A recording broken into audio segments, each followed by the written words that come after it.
tropical storm Dorian is churning west toward several Caribbean islands, including Puerto Rico. People in Puerto Rico are still recovering from the devastation made by Hurricane Maria in 2017. The storm is a Category 1 storm now, and it is approaching Puerto Rico today. The storm is expected to strengthen into a Category 3 hurricane before making landfall in Florida over Labor Day weekend. The eye of the Hurricane Dorian is moving away from Puerto Rico, but it might intensify as it pushes into the Atlantic.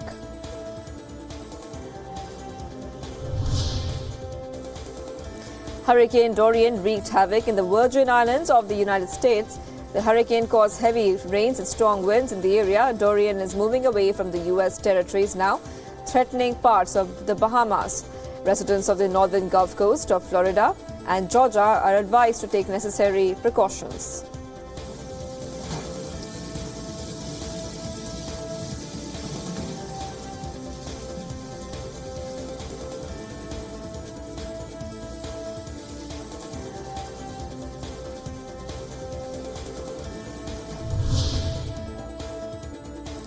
Flash floods have hit the Spanish villages of the eastern coast of Mallorca. In one of the videos released, a man can be seen escaping from his completely drowned car.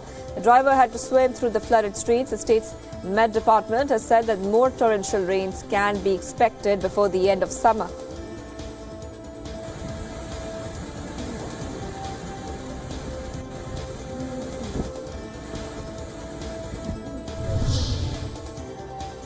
Teen climate activist Greta Thunberg took to Twitter to announce her arrival. She thanked all the people who welcomed her in New York.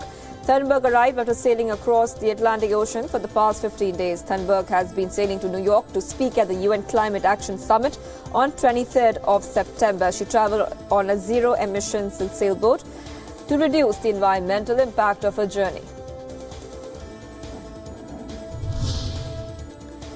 The Swedish climate activist Greta Thunberg has called on the US President Trump to listen to the science of climate change. The 16-year-old remark came after she said that no one is able to convince the president about the climate crisis.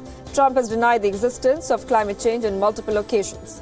The activist further said that she is now going to focus on spreading awareness, and then people might realize the crisis.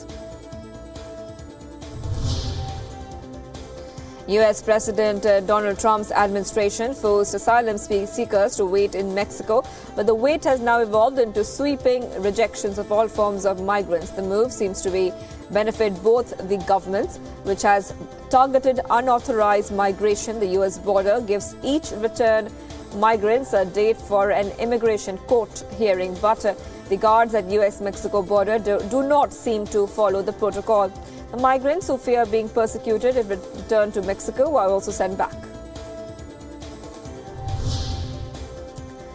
An Italian aid group has rescued about 100 migrants, including 8 pregnant women and 22 children off the Libya coast. As per the Italian NGO, the inflatable boat that the migrants were on was overcrowded, drifting and partly deflated. The NGO has asked the Italian authorities to provide a safe port for them. The charity said it is seeking and asking for an alternative solution, as Libya is not considered a safe country for migrants to return to.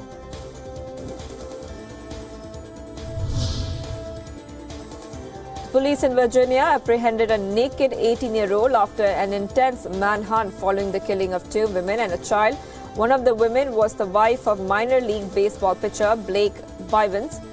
The county sheriff said the victims were the mother and the sister and the nephew of the suspect, 18-year-old Matthew Thomas Bernard, who is now charged with 3 counts of first-degree murder. Taylor said a firearm was involved in the incident, but he did not give details about how the victim died.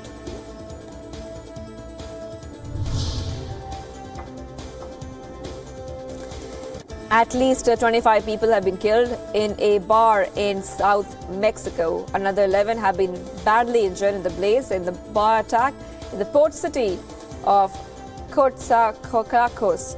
According to the survivors, men believed to be gangsters had blocked the exits before setting the venue on fire. President Andrés Manuel López Obrador has condemned the attack, calling it shameful, and is assured for an investigation into the matter. The suspects have been freed after being in custody for a few hours.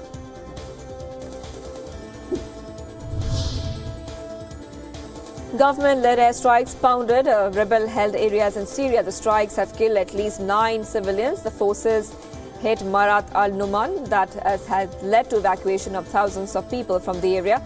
Syrian troops are being backed by their close ally Russia. Residents of Idlib have said that the airstrike causes extensive injuries to the main residential area. Syrian President Bashar al-Assad forces have been waging an offensive in Idlib since April this year. Idlib is one of the last rebel-held areas in Syria.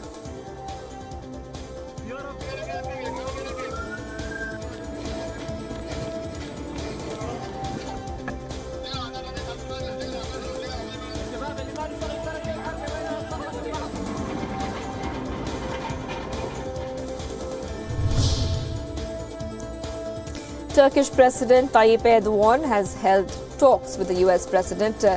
Two leaders discussed the latest developments in Syria. They decided to continue cooperations to protect civilians in Syria's Idlib region. Russia and Turkish forces are allies of opposing sides in the Syrian war, but are partners in a ceasefire agreement. The two sides have been brought in direct contact on the ground as the Syrian government continues pounding the last rebel-held area.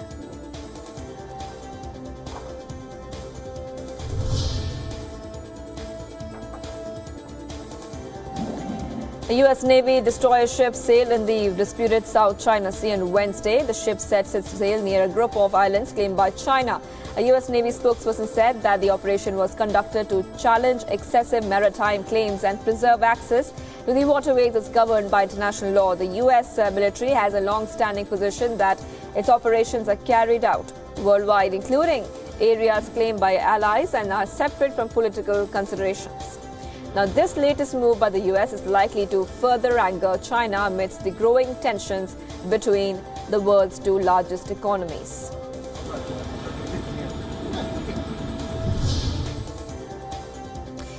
U.S. National Security Advisor John Bolton met Ukrainian President Volodymyr Zelensky on Wednesday. Bolton warned Ukraine of what he described as China's unfair trade practices.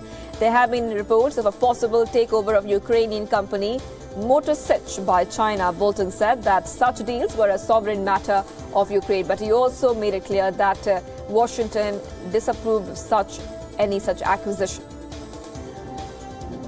You're all aware the United States.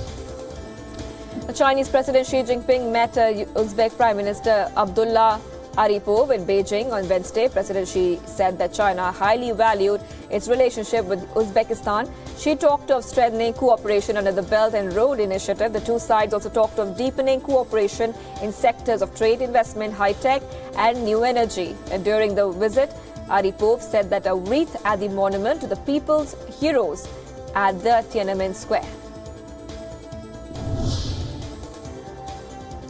Brazil President Jair Bolsonaro met his Chilean counterpart Sebastián Pinera on Wednesday. Bolsonaro has said that South American countries would meet and determine a common policy to protect the Amazon forest. The meeting has been scheduled for September 6th in the Colombian city of Leticia.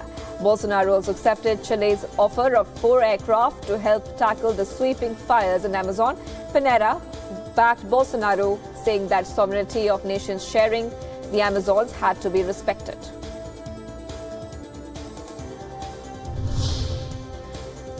Dozens of West Papuan students protested in the Indonesian capital of Jakarta on Wednesday. The protest called for action against racism and demanded independence from their region. Chanting slogans of Free Papua, demonstrators gathered on a main road leading to Indonesia's army headquarters and the presidential palace. The protest turned violent when people tried to storm the building with arrows and machetes from various directions. And there are unconfirmed reports that the security forces opened fire at the protesters, killing 6 of them.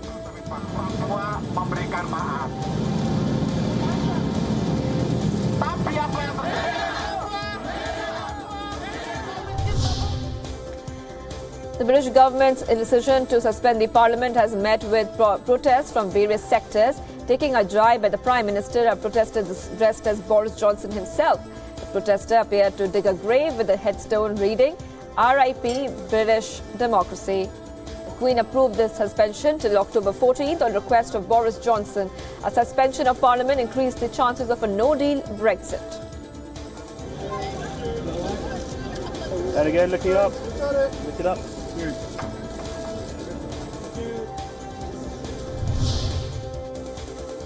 Yemen government forces captured the Aden airport from the southern separatists on Wednesday. The government's information minister, Muammar al-Irani, informed about the development through Twitter. The report was confirmed by residents as well. Forces also attacked the city's eastern suburb in renewed fighting. Forces of the Saudi-backed government have recaptured most of the neighboring towns, which they lost to UAE-backed separatists earlier this month.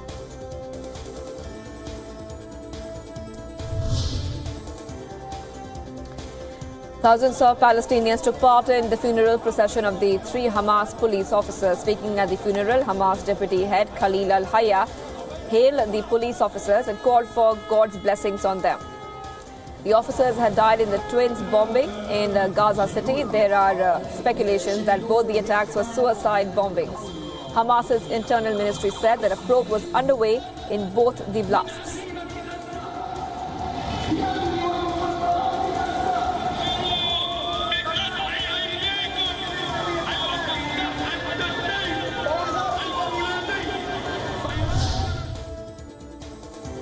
Forests in Germany are under attack by bark beetles. It's a battle of the bugs, in fact, in an attempt to stave off possible catastrophe.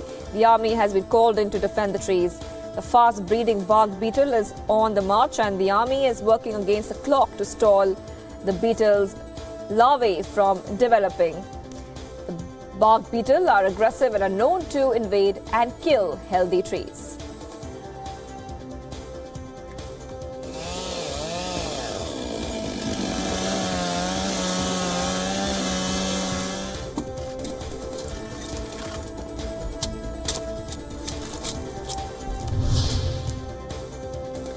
Convention of International Trade in Endangered Species concluded its meeting on Wednesday. 183 countries participated in the two-day meeting in Geneva. The countries decided to increase protection to 139 wildlife species from international trade. This included protection to sharks, elephants, and giraffes. Parties also voted to impose a near-total ban on capturing African elephants from the wild and sending them to zoos. All the species will be listed on the Convention's Appendix 2 if the decision is further endorsed.